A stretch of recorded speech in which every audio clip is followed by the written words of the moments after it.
Blessed be the name of the Lord. Hallelujah. Si Lord, pirmi buutan og maayo sa atong mga nabuhi.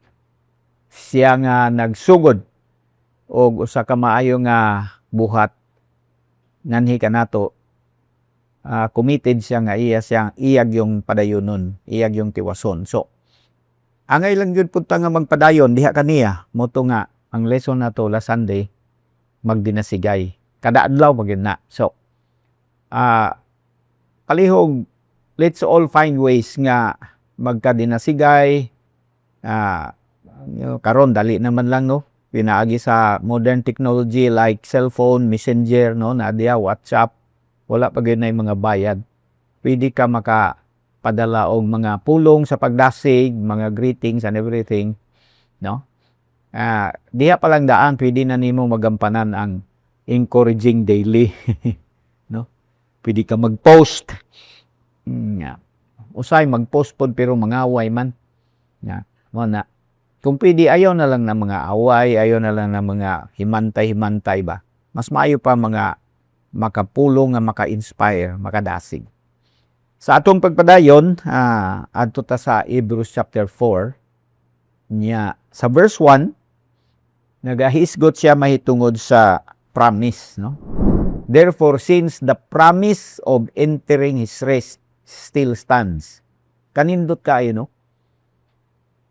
Tungod kay ang saad sa pagsulod ngadto sa iyang kapahulayan nagabarong pa man. But ipasabot wala pa ni expire, no? Wala pa hunong, open pa, valid pa ang pagpahulay nga gina-offer ni Lord para sa iya mga katauhan. The promise of entering His rest.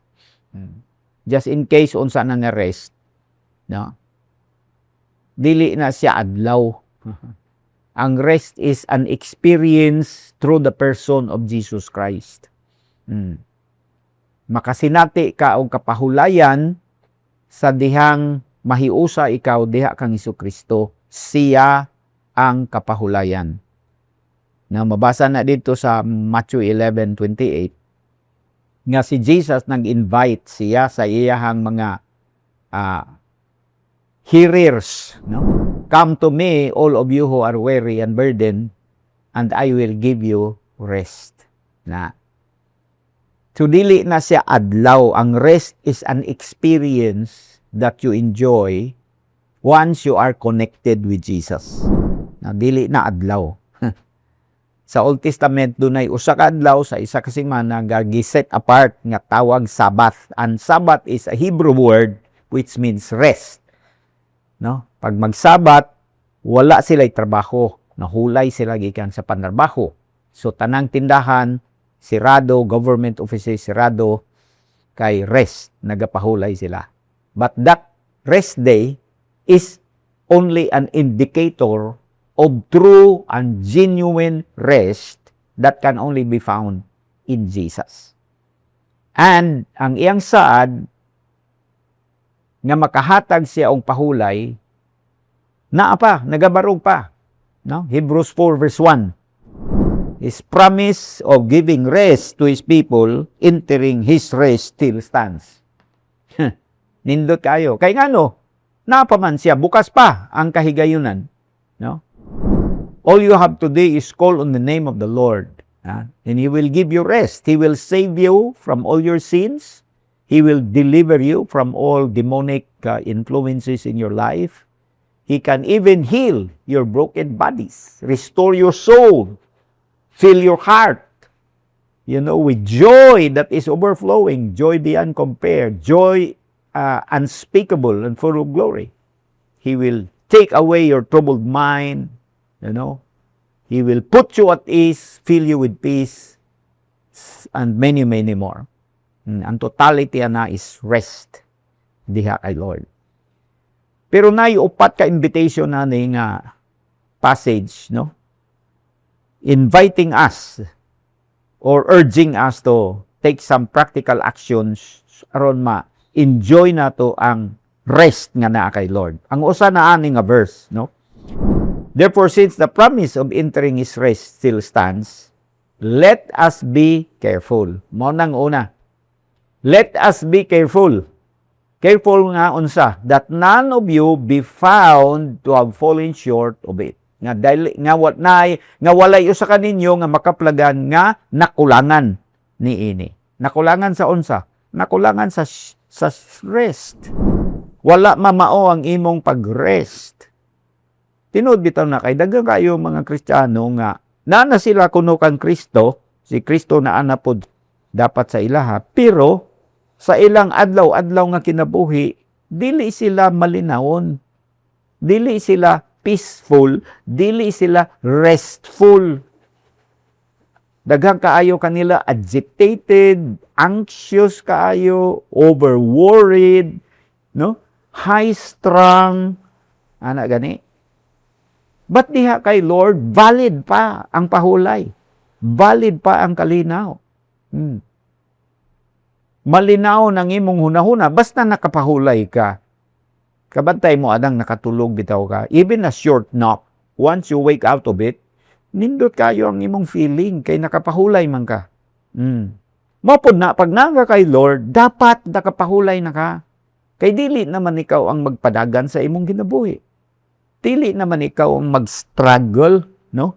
Halagyod, nagabudlay gyud ka mo na munas ginhawa nimong paningkamot, tanan ng diskarte, imo nang gibuhat. Nya walang gyapon magkadimaw ang imong kinabuhi. Kay ngano man, ang tinuod nga rest, tinuod nga peace and joy, makaplagan lang diha sa Ginoo. So dili ka kinahanglan nga full and short dapat. Balag short ka sa kwarta, short ka sa height, pero pag naaga kay Jesus, ma-enjoy nimo ang fullness, no? Sa iyang kapahulayan. Kaya nga, let us be careful. Ang uban manggod, wala po nagalakaw nga careful, pasaya-saya, gara-gara, sulod gawas, ana gani, moabante og kausa, moatras og kanduha, mo nang trouble ang imong kahimtang kay. Dili man sad mao ang imuhang mga nilaktan. So, ang una niya nga giingon is let us be careful. Balikan na ko ng ubang motion sa ana din ha, but ipadayon ako sa verse 11. Ang verse 11 nag-ingon, let us therefore make every effort. Let us make every effort. Mao niyang ikaduha, let us make every effort to enter that rest. So that no one will fall by following their example of disobedience. Busa, musulod kita, buhaton nato ang kuto sa atong mahimo. Make every effort. Rest. Dili man di ini siya automatic ang rest mahitabo sa imuha, naman di ay kay himuon. Abi man ako tuog wala nay effort. Tagan man gud nagahisgot bisan mga Christian teachers, no. I read about some articles na pag nanda daw ka diha sa Ginoo, effortless na daw. In one sense, it is effortless. But in another sense, I mean, you have to make an effort. Kana lang make every effort to enter that rest. Buhata ang imong kutob nga mahimo para makasulod ka. In short, kung wala pagkakasulod, nagpasabot, napakaywa na buhat. Nga angay unta nimong buhaton, pero wa nimo gibuhat, mao nang na-short ka. Wa ka kasulod, diha ra ka kutob sa pultahan. Mo na giingon nilang na duol ka, pero layo ka pa. So near yet so far. Question, magpadayon ka ba nga na imong kahimtang? Nga duha naman ang katikang makasulod ka. Nga wa pa man nimo gibuhat. Nadaog kas kakapoy, katapol siguro. Ana, ningtan-aw pud siguro ka sa ubang mga tao and you have offense in your heart. Usa man gyud sa mga ingdon ngano nga naga-stuck up ang ubang Kristiyano kay naga-entertain silang offense sa ilang kinabuhi ba. Pag offended man ka, bugat kayo na nga palas-unon para sa imuha kanang offense. Kaya nga ang Bible nagatudlo nga mangayo kag pasaylo, that's one. Ikaduha, mag-release ka og pasaylo atong nakasala sa imuha para wala kay karga ba. Kasi pag daghang ka ginakarga, offenses, yung ana, bitterness, anger, rancor, etc. Bungat. Mo nang hinay, dugay na unta ka nakapahulay, dugay na unta ka naka-enjoy sa full blessing o being rested in Christ Jesus. Pero wala ka naka-enjoy. Nga naman, kulang man ang imong mag-effort. Make every effort to enter that rest. so that no one will fall by following the example of disobedience. Kanang their example of disobedience. Kato ng mga Israelites. Aron nga walay usa nga mahulog kay nagsunod ikaw sa ehemplo sa pagkadili masinungtanon. Kato mga Israelite, ayaw to himo ang ehemplo sila. Kato mga nahulog didto sa wilderness, gipang kagat sa mga bitin, gipangkaon sa kalayo tungod sa ilang mga dili pagkamasinugtanon, nagmasinupakon sila sa Dios. Ayaw to sila himo nga example kay imong sundon. Naunsa? Dapat ang example kanang maayo, ang sundo nimo kanang maayo. Manundong man lang ka kana pag yung daotan ng imong isundong nabugo na gyud ka ana kung mao na imong gibuhat. Ang sundugo na maayo. Gusto pa gani nimo nga ang maayo ma-improve pag yun nimo. Ana man na, di ba? Parehagod ang mga sakyanan o sundugo nimo ng sakyanan, di ba? Mas ang imo mas gwapo kay nanungdog man ka atong nindot na nya gi-improve pag yun nimo, di mas nindot pag yun. Dili kay nanundog ka nya mas bati ng imuha. Naunsa man ka oy. Manundog man lang ka di pag yun mao. Ya. So ayog sundog atong mga nangalaglag, ang sundugon nimo katong mga nangimong malampuson sa ilang pag-alagad sa Ginoo. Kaya nga we have Bible stories, we have Bible characters, we read about them in the Bible, di ba? Pareha nila ni Daniel, the 3 Hebrew children, Shadrach, Meshach, Abednego. They can become our examples. Like David, when he was young, he fought against Goliath. Although at the time sa iyang inabuhi, nasa failure, pero naka-bounce back raman sad siya. Nagmahinulsulon man siya. So he becomes an example for all of us, just in case na iusa ka nato nga nalitagan sa kasalanan, it's not the end of your story. It can be the beginning of a new chapter kung kamao ka mo bounce back, kamao ka maginulsol, and you listen to that voice that says today.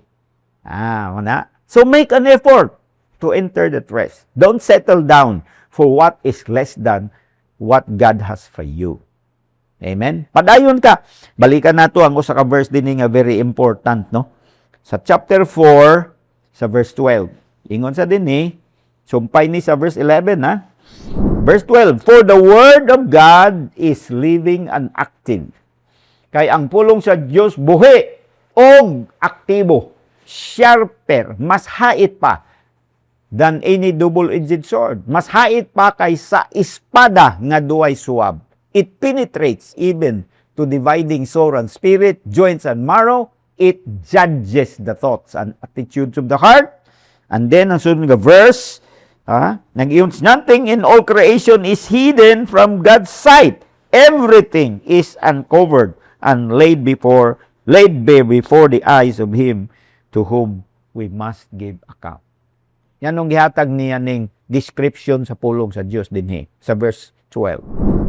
Unsa daw ang description? Unsa ang paghulagway niya sa pulong sa Dios? Ang pulong sa Dios buhi, gamhanan, aktibo nga nagapamuhan, hait pa sa espada nga duhay sulab, modulot kini siya sa kinauyokang bahin sa kalagong espiritu, sa mga lutahan o sa mga kaunuran, nagahukom kini sa hunahuna o sa mga pagbati sa usa ka kasing-kasing. And then nagpadayon siya sa pag-ingon nga kitang tanan hubo at tubangan sa Dios, wala tay sikreto. Kaya nga no, pag mag-secret-secret manggug ka, mao na isa sa hinungdan po nga nga dili kaayo nagausad ang imong paglakaw sa Ginoo. Daghang kaayong Kristiyano, makita na ko, maluoy ko ba, dagaan kaayong Kristiyano, naniguwang na lang sila, sig balik-balik og simbahan, pero wala makuusad ang ilang Christian life. Una, kay wa man sila ga-effort. Ikaduha, nag-effort siguro, pero dagang bungat, nag-ipasaan ba? Daghan diya, parehas ka, nag-appeal ka, glumba, pasan pa nimo na imong washing machine, nimo refrigerator, pasan ka, na unsam taong ka, pag-appeal gani ka, glumba, wala kay laing dalahon. Nga niya, ang imong sapatos, anak, pinakanipis, pinakagaan, mga short nimo, mubo, anak. Diba? Ibungat man na, dili mamaunin mo ang imuhang mga daladala. Nga no, pug kang nagdaladala, nga mo apil, makaglumba. Nailumba sa kinabuhi, atong buhian ng mga dili, mao nga mga bagay-bagay. Aron tulin. Can you say that word? Tulin? Paspas ba? Dili ka naglangan-langan, kay aron unta, karon unta daghan ng mga nangaluwas tungod nimo sa kadugay na nimo nga na Kristiyano, naglangan-langan manggug ka. Tan-awa hasta ang mga membro sa imong panimalay hangtod ron wa pa sad naluwas. Kaya yung nag-apura pa ka, pangbiyaan pa nimo nang dapat biyaan, naningkamot pa kasama sa gingon, make every effort, daghan na unta kag bunga.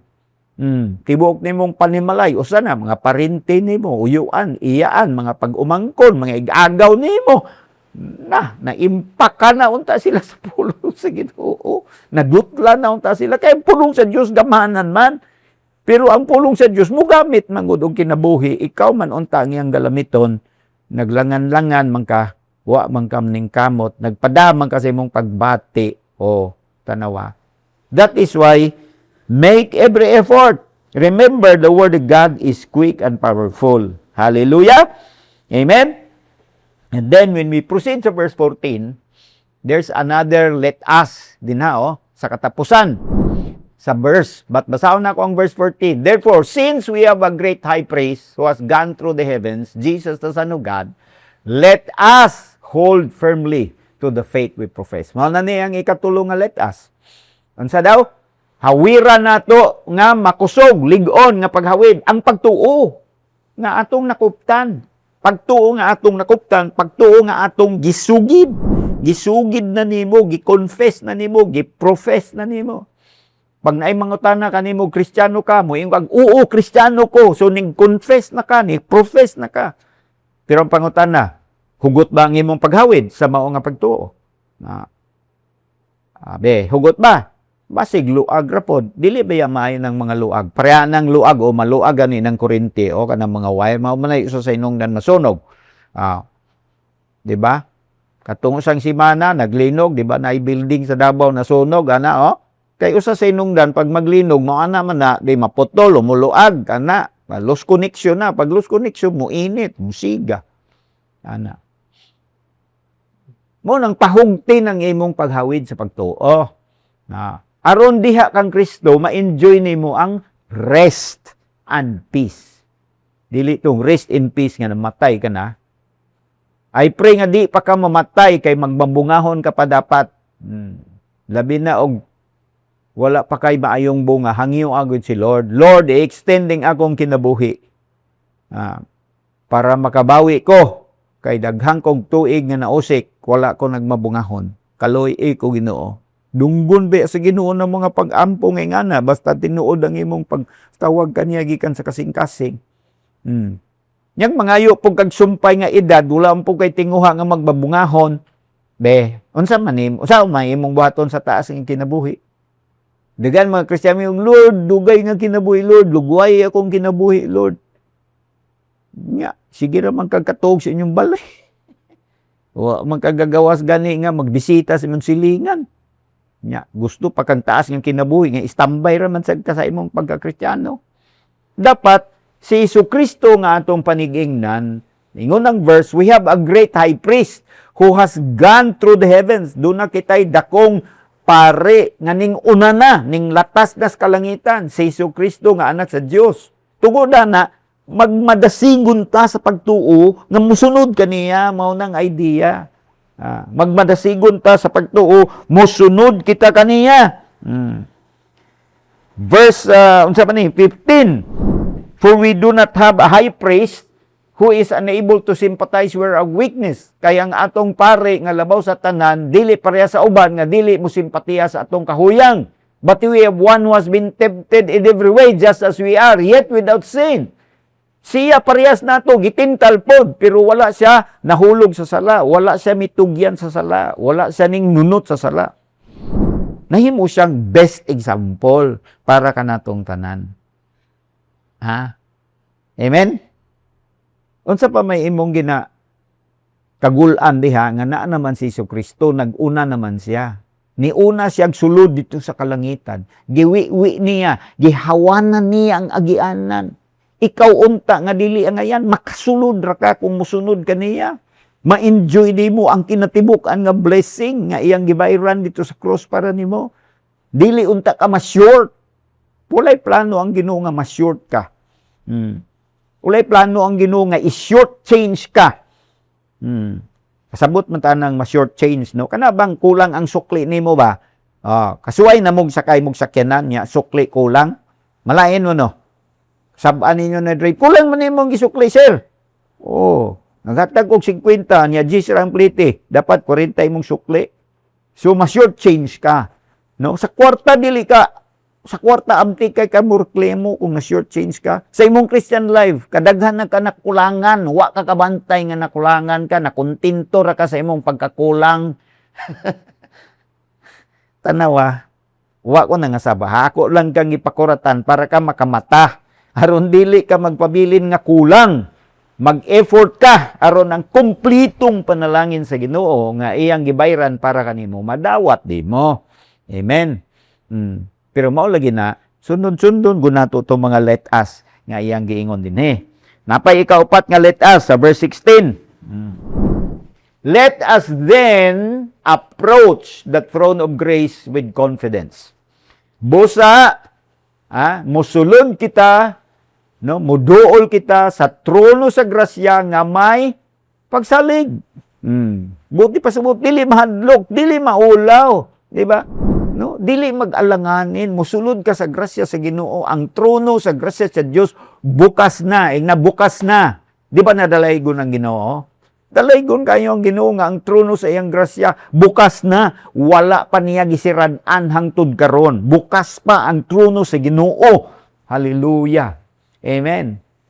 Kadumdum mo sa significance ani katong nisinggit bitaw si Jesus sa iyang kamatayon dito sa krus, no. Ang katapusan niya nga gisinggit, it is finished. It is finished. Mao nang katapusan na iyang gisinggit. Pirmi nato na gina-replay panahon sa Semana Santa City Palabras. It is finished.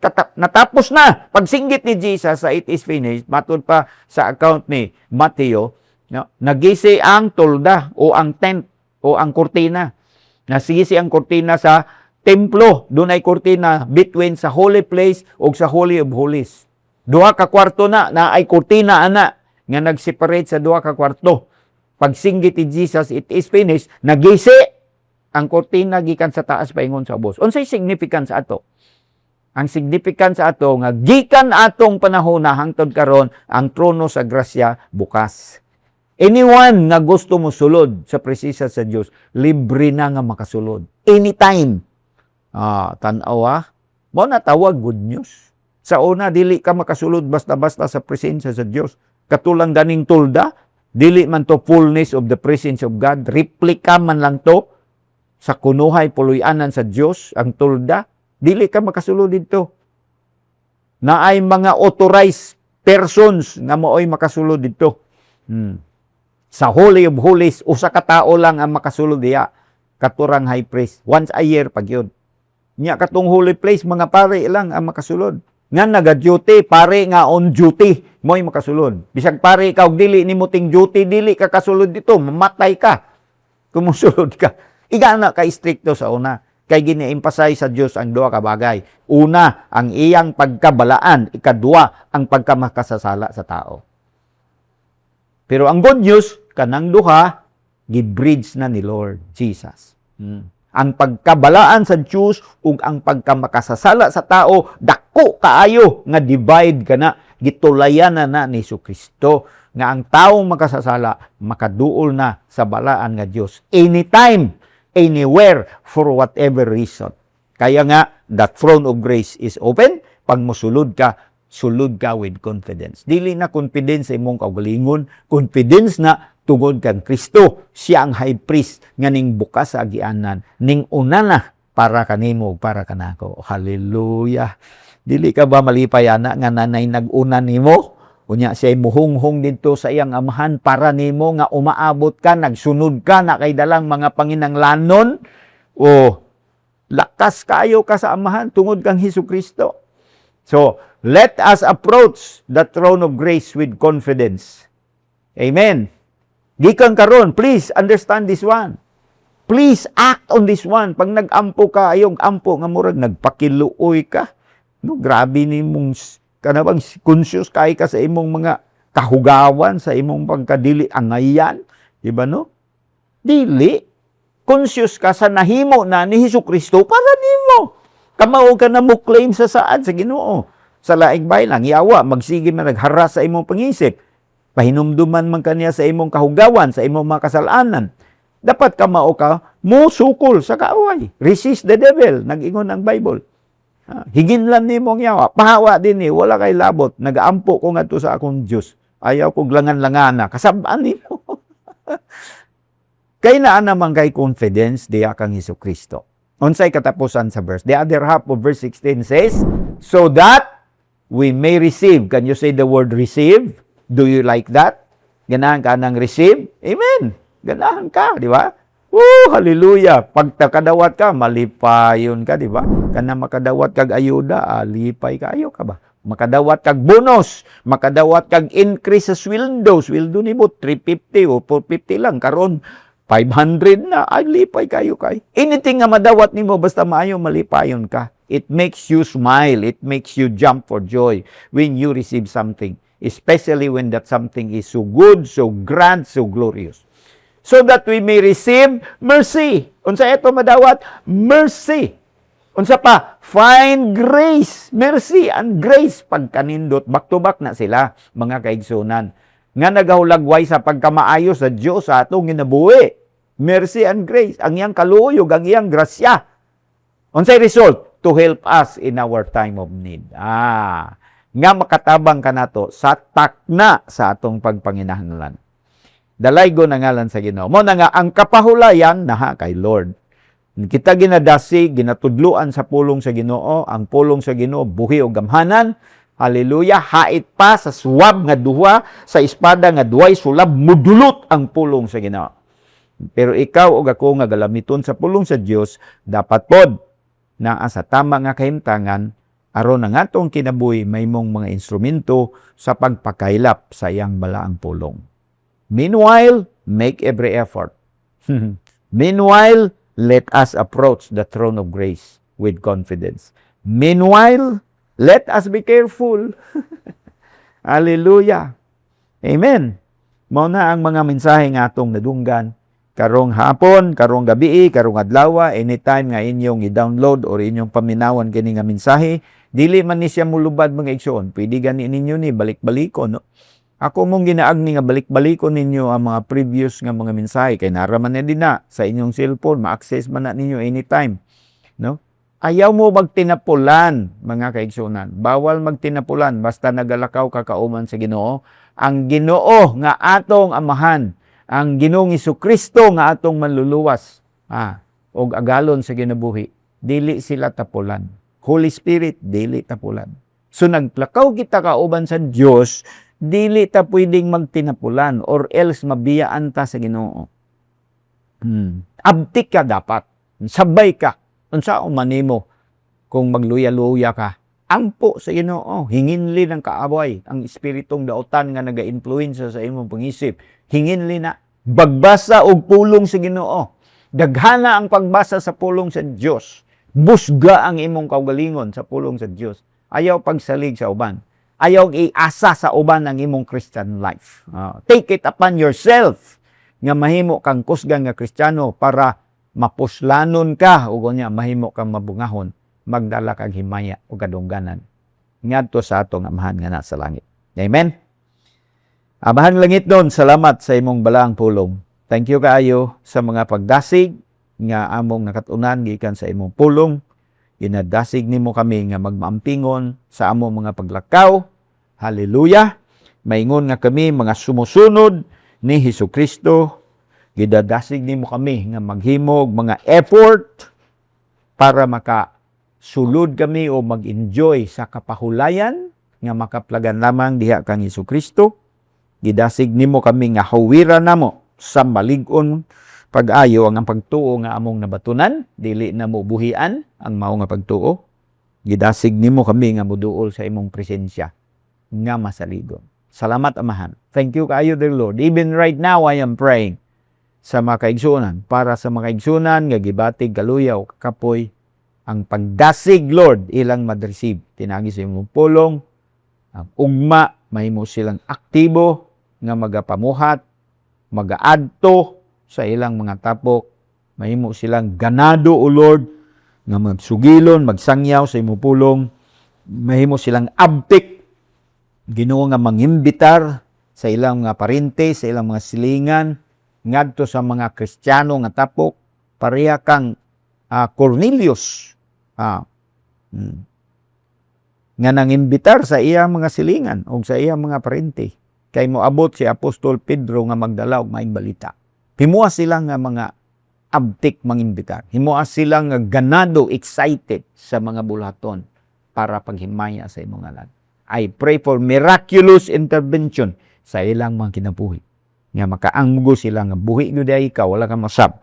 Mao gyapon ikaw karon og sa ulay tapusan. Bless the work of their hands, I pray. In Jesus' name. Amen.